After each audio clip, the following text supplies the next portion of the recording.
Well, good morning. We're joined today by the FEMA Administrator, Deanne Criswell, of course, also by Kevin Guthrie, our Division of Emergency Management Director, as well as Major General Haas from the Florida National Guard. Yesterday morning, Hurricane Idalia made landfall. The state of Florida immediately began response operations, including search and rescue, debris cleanup, and power restoration efforts. There has been significant damage, particularly along Florida's Big Bend, but the community is resilient, and we are going to work hard to make sure people get what they need.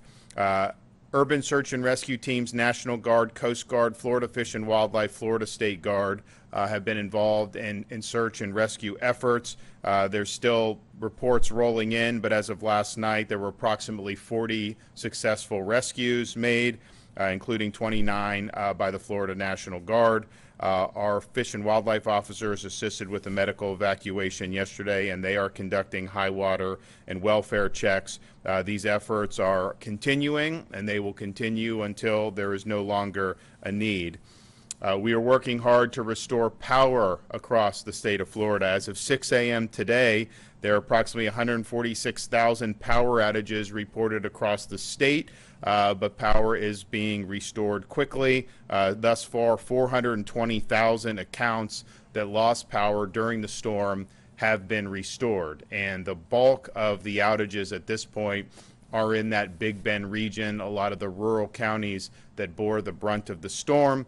And those are counties that will have co-ops, and they are working to accept the mutual aid from the linemen that we have. All the linemen that were here, the tens of thousands, they are here still. They have not been released, and they're going to be working on particularly that area to get people back. There's parts of it that are 100% out, like in Taylor County, and so that is priority number one, to start getting those reconnected. Now, some of that stuff may require more than just connecting the power lines. If you have real significant structural damage, if there's damage to a substation, that requires a little bit more. But Kevin will probably provide a little bit of an update on that. But the reality is we've got a lot of people on the ground, and this is a really, really big priority. Also, priority has been clearing impacted roadways. Florida Department of Transportation, has cleared the vast majority of impacted roadways. All state bridges, including the Cedar Key Bridge, have been cleared, and that happened within 12 hours of landfall, so we really appreciate them doing that. The 15-mile stretch of I-10 that was closed yesterday in Madison County was cleared and reopened last night, and so that is open today going forward. We have requested from the federal government a major disaster declaration for all 25 counties that fell under the hurricane warning. This will allow us to start debris removal, and will provide funding for individual assistance, which includes shelter and temporary housing for impacted individuals. Schools, we're going to have 30 of the 52 districts that closed during the storm are open today, and an additional 8 will be open tomorrow. And our Commissioner of Education, Manny Diaz, is working with those Big Bend counties to get them back up and running as quickly as possible. We're also fulfilling missions for counties. There have been 1,100 missions that have either been fulfilled or are in process of being fulfilled. So the things that may be necessary, particularly in some of these hard-hit areas, fuel, water, MREs, tarps, all that stuff, we have an abundance of, and we'll be providing that as needed to the affected communities. If you want to help out, there is a way to do it at the Florida Disaster Fund. This has already raised millions of dollars. We would love to be able to raise millions more to help those hard-hit areas. And you can go to floridadisasterfund.org, floridadisasterfund.org, if you would like to make a contribution. I know we've had a lot of folks in the business community express interest in doing that, and we certainly would welcome that, and it'll make a big difference for people in this time of need. We're going to continue working and doing whatever needs to be done to get people back on their feet. I'm going to be traveling down, touring some of the hard-hit areas like Cedar Key and Steinhatchee and some of the other areas to get assessment. We were not able to access those areas yesterday cleanly. Now we're going to be able to do it. and we will report back on what we see and any actions that will be necessary as a follow-up. I want to thank Administrator Criswell for being here, and I'm going to turn it over to her, and then you'll hear a report from Kevin Guthrie.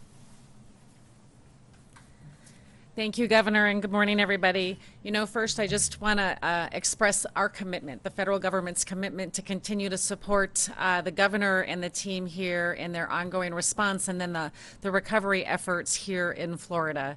We have received the governor's request for a major disaster declaration, and that is in process right now. And as President Biden has stated in numerous phone calls, we are committed to bringing the entire federal family in here to continue to support. We do have our urban search and rescue teams and our great partners at the Coast Guard that have been assisting with some of the initial search and rescue efforts around the way. Why I'm here today is to join the governor and see firsthand the impacts that the communities have had, so we can determine what level of assistance and what other programs we'll need to bring in to help support those people that were in the storm's path, help them on their road to recovery. And so what's next is we are going to see what this damage is. We are going to process the governor's request for a major disaster declaration as quickly as possible, and we are going to make sure that we always have the resources here from the federal family to support the current efforts, but also the ongoing recovery efforts that may be needed in these communities that were impacted by Hurricane Idalia. Thank you. Evan. Thank you, sir. Once again, Governor, thank you for your leadership. I appreciate everything you're doing for us all. I'm going to have a couple of graphics to go over today, but one of the things that I will start with is pick up where the governor left off on power. We have every available resource in there. We have talked to Duke Energy. Duke is working with the co-ops locally to make sure that we have every available lineman in that area, making sure that we can get that power back on. I think some things to set some expectations. This infrastructure grid is completely different than the infrastructure grid that is in Lee County, Fort Myers, and that greater Lee County area. Lee County is obviously a core urban type issue. This is a issue where we have miles and miles and miles of rural area that may service one or two residents. So we have more than enough people to restring all the line. But again, it's going to be a little bit different look, a little bit different feel. We may only be able to bring on a handful of customers with a 10-mile stretch of line. So we are going to do it. We're going to get it done. I told the governor we're going to try to get the majority of people back on in the next 48 hours. But we will be constantly in contact with Duke Energy, Melissa, and then Mike Borkland with the Florida Co-op Association. Today I want to talk more about what it is that you should be doing now that the disaster has hit and you are getting ready to start taking your debris to the edge of the roadway. It will help us immensely. It'll help your local governments immensely, the solid waste individuals, if you will separate your debris at the roadway. When you put it at the roadway, number one, don't put it in the road, put it at the road's edge. We need to be able to get up and down the roadways with emergency vehicles and other crews as we need to. So make sure you separate your interior debris removal. These are your sofas, your couches, the bedding, things of that nature. Put it in a pile. Put your muck and gut. So what do we talk about muck and gut? This is the mud that came in your home. This is the wet sheetrock, the wet carpet, the wet materials, all of those things that are wet that you're taking out of your home, you're cutting out of your home, you have a contractor cutting it out of your home, maybe you have a volunteer organization cutting that out of your home. We're going to want that in a separate pile. We want to make sure that all of your vegetation is in a pile. We want to separate white goods. White goods are your appliances. Make sure those are in a separate pile. And then the last pile that we talk about is your clean and sanitized household hazardous waste. If you've got cleaning materials or something like that that have become damaged, this includes paint cans, anything that has some type of hazardous situation to it, we're going to want that in a separate pile. So please make sure that that is all done. When you gut those flood structures, if you're doing it yourself, highly recommend that you go probably 6 to 12 inches above the watermark. Before you do that, take a picture of it. Make sure you take a picture of that internal watermark inside your home. take a picture of it outside your home. But make sure you go above the line. Don't go right at the line, go above the line. You're going to want to dry out those studs. Make sure you clean those studs appropriately before you start sheetrocking back in. Again, clean and sanitize everything. I was talking to the Deputy Surgeon General, Dr. Ken Shepke. You don't want to be walking around in brackish water. There are, diseases and whatnot that can be in that particular water. You want to make sure that you clean and sanitize everything in your home, so please make sure you do that, and then reinstall and replace as needed. So we're going to talk more in the coming days about recovery things and recovery tips that you all can do better for yourself at the house, and how to get that stuff accurately to the road's edge. We have received more than 1,000 missions. And the men and women behind me in this room are either actively coordinating or have completed those 1,000 missions. We have completely closed out 275. Now, I don't want you to think that we have, well over 800 or so that are just kind of flailing around out there. What that means is when we say it's completed, that means it is completely done, demobilized, back home, and we are actually doing invoices and paying for that. So completed means it is completely done. It doesn't mean that people are still mobilizing and getting to wherever they need to get to. It means that it is completely closed out. Search and rescue operations remain ongoing with the support from the Florida National Guard and law enforcement partners. I want to thank the general staff, also Executive Director Roger Young's staff at FWC. Those guys have been doing some really, really great work over the last 48 hours. So thank you again, General. At this time, no deaths have been reported to the Medical Examiners Commission. No deaths. The governor and I really hit that hard. Evacuate, evacuate, evacuate. If you need power, please evacuate. So it seems that people have heeded that call, and we're grateful for that. The State Emergency Response Team has continued to working to meet the needs of survivors, supporting our responders and continuing recovery efforts in these communities. We have a recovery team embedded in the EOC behind me, working with our FEMA counterparts to expedite recovery processes and ensure we can assist the Big Bend with needed recovery efforts. We are working very closely with FEMA to establish recovery resources, including disaster recovery centers, mobile registration intake centers, and even disaster support assistance teams disaster survivor assistance teams in these locations. After disaster, scammers often attempt to take advantage of survivors. I encourage everyone impacted by Idalia to be vigilant and report any suspicious activity or price gouging to the Attorney General's office. Please do that. That number is 1-866-966-7226. If your home has received significant flood damage, ensure that your electricity is off and that you are wearing the appropriate safety gear before you enter that home. More information on mucking and gutting, as we've talked about today, is available on floridadisaster.org/guide. Some safety tips that we want to ensure that you do.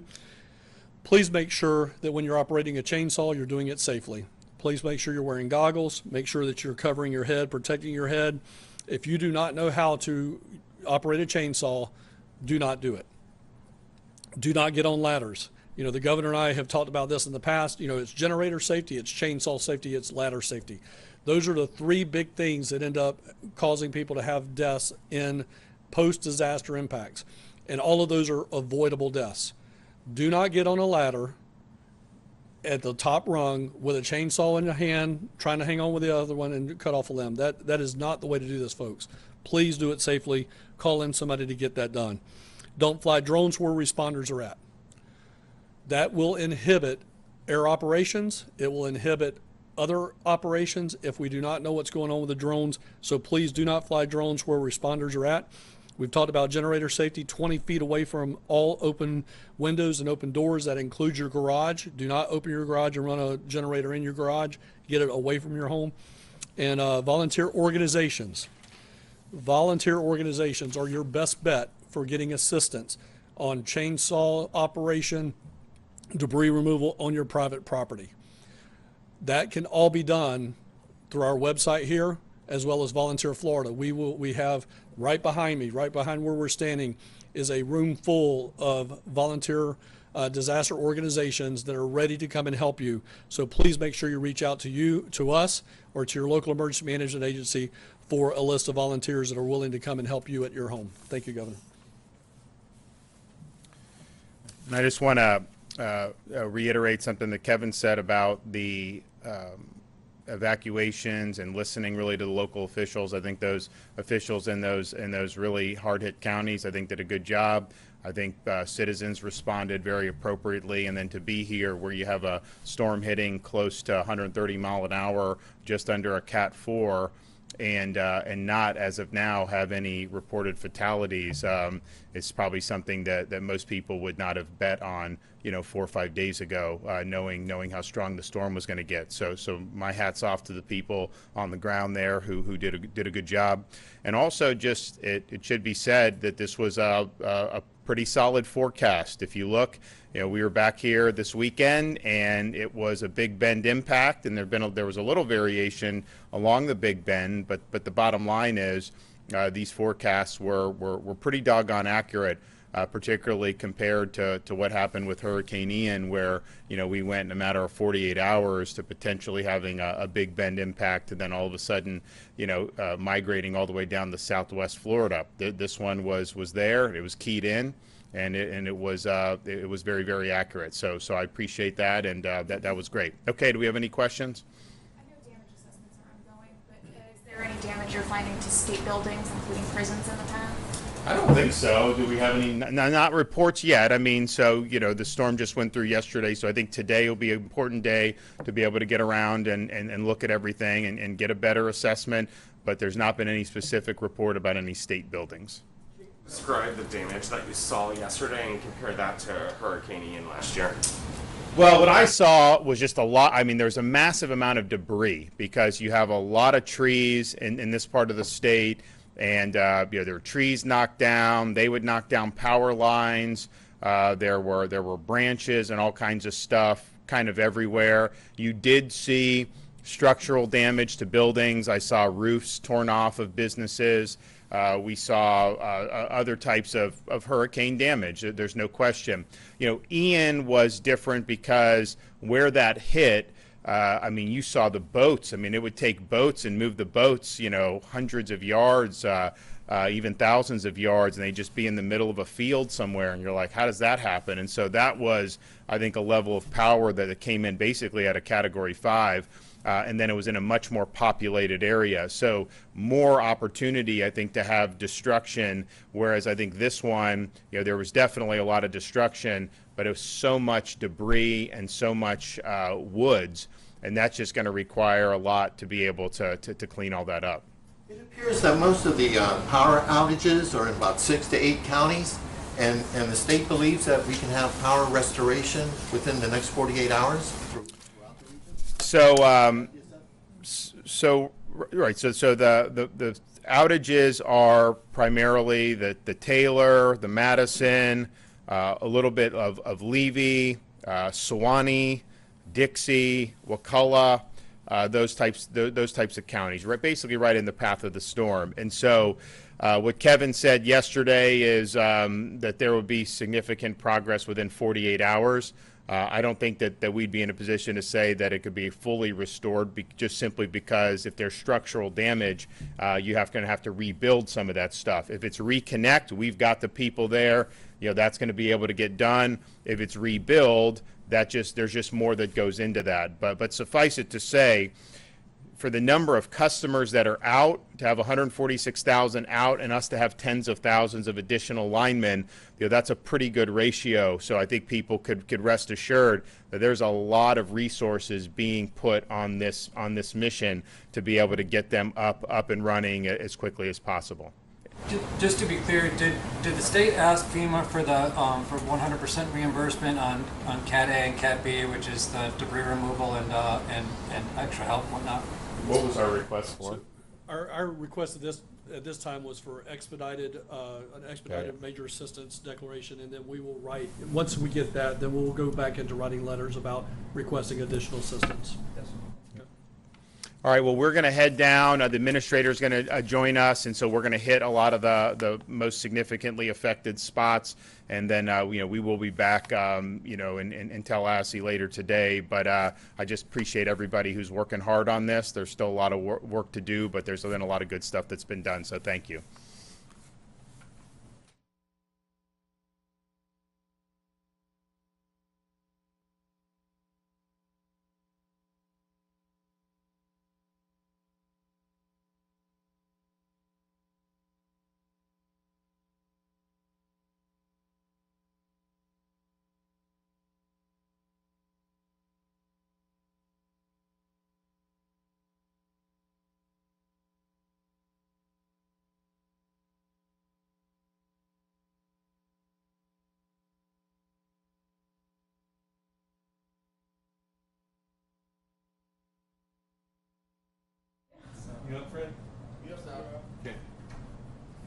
Good night, satellite. Good night, captions.